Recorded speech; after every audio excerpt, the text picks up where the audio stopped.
everyone, Tori the Crafty Girl here, and today I'm going to show you how to make this adorable cat ear balaclava with your circular knitting machine. For this project, I'll be using Caron's Simply Soft yarn in neon pink. This yarn is so beautiful and it works wonderfully with all of my circular knitting machines, including the Addi and Centro brands. We'll also be using the Addi 46 pin, but you can use a Centro 48 pin as well. Essentially, this project is going to be made up of 2 tubes at 100 rows each for this particular yarn. This yarn does stretch quite a bit, so make sure you do a gauge swatch for the yarn that you will be using. We'll be starting right at the point where we already have our tubes created. So if you need some additional direction on how to cast on and use your machine, I've actually linked a video below that will walk you through how to make the cat ear beanie portion and give you a little bit more detail on how to use your circular knitting machine. Now, both of our pieces are going to be finished very similarly. So we're going to take one of the tubes to begin. This is going to be for the cowl portion, and we're going to fold it in half. You do want to make sure that both ends that have waste yarn are on the same side. Once you've done that, you're going to straighten it out, make sure there's no twists in there, and then align your waste yarn where the cast on and cast off section is. That way it's perfectly aligned, no chance of twisting. Now, since this is the cowl portion, we do need this to be open at both ends. So for this end right here, we're just going to use a crochet hook. I think I'm using a 5mm here. And we're going to do a single crochet attaching all of the live loops around until we get back to the beginning. Now, one thing to keep in mind, the Addi 46 makes beanies a little bit tighter. If you've worked with them at all, you may realize that they do get a little snug. This Caron Simply Soft does have a lot of stretch to it. So again, another reason why I recommend this yarn in particular. But with that said, because this is going to be going over your head, you do want to make sure you keep the stretchiness in the yarn so that you have enough, stretch to account for your head. So I do a single crochet, and I'm going to do that all the way around. However, feel free to alter this for whatever works for you. You may decide that you want to do a single crochet and then do a chain between each set of loops. That will just give it a lot more stretch. Then just remove the waste yarn, and the cowl portion, that first tube, is complete. Now we're going to move on to making the cat ear portion, or the cat ear beanie portion of this balaclava. Now, as I mentioned, I have a video linked below that goes into a lot more detail with how I created the cat ear portion of the beanie. In that video, however, I did actually just finish the ends with stitching because that was a special request. This particular version, I'm doing things a little bit differently. You may find this to be a little bit more aesthetically pleasing.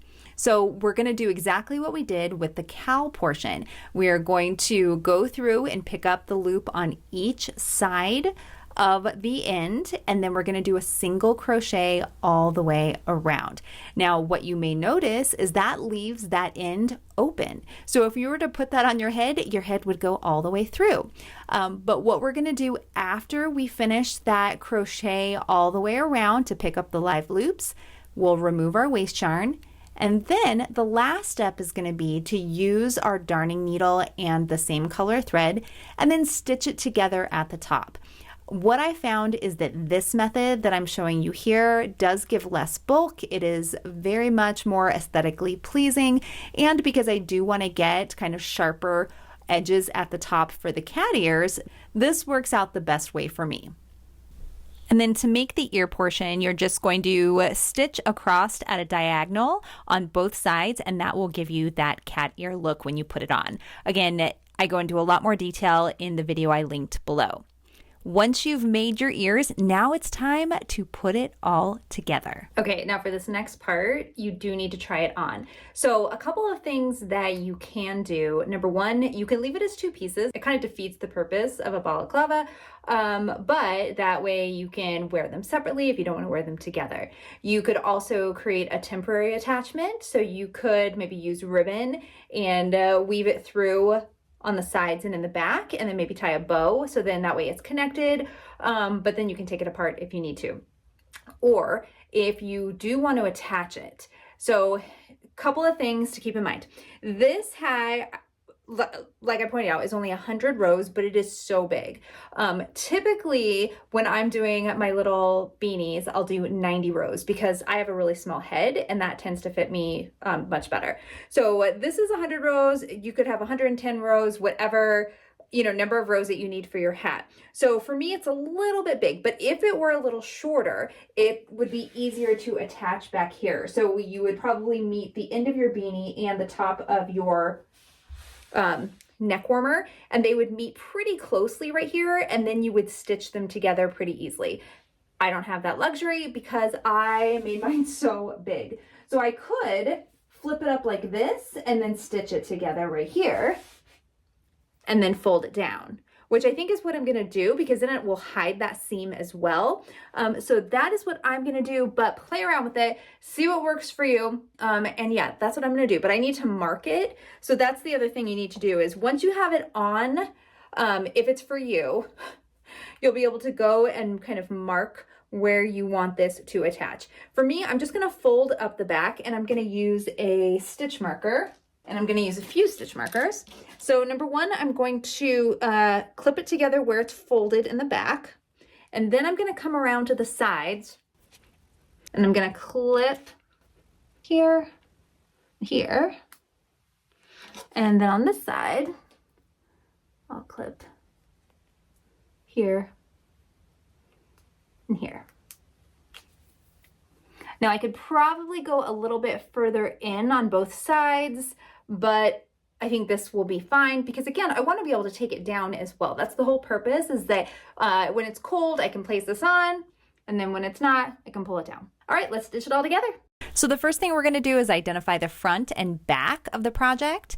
And then I'm going to start over here on the left side, and I'm going to take just the yarn tail and my darning needle, and I'm going to put it through both pieces, and I'm going to knot it together right here where it's hidden because that little flap is going to fold down and actually hide the knot. So I am going to do a few knots here just to make sure that it is secure, since it will have a lot of tension on it right there at the side of the face.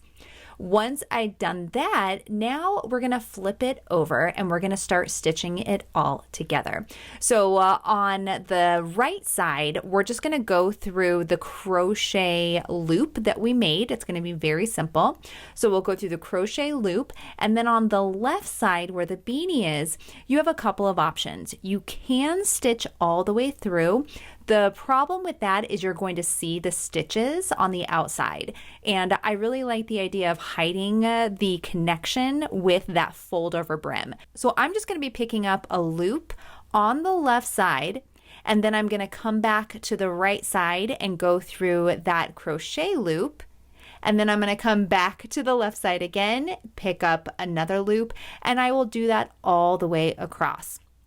Now I'm going to do this until I get to the other stitch marker that we have, and then I chose to just tie it off and hide my yarn tails. But I know, shout out to Helen's Crochet. Thank you so much again for being such an amazing supporter and asking about this video. I know that there was some concerns about it kind of coming apart or ripping in half. So you can also just reinforce those stitches by going back one more time exactly the way that you came, right back to the other side. So that'll help reinforce that, especially if you're making this for kiddos or those that might be a little bit rougher on the item. It's a really good best practice to do that as well. And this is what your project should look like when you're all done. Don't forget to like and subscribe, and until next time, everybody, see ya!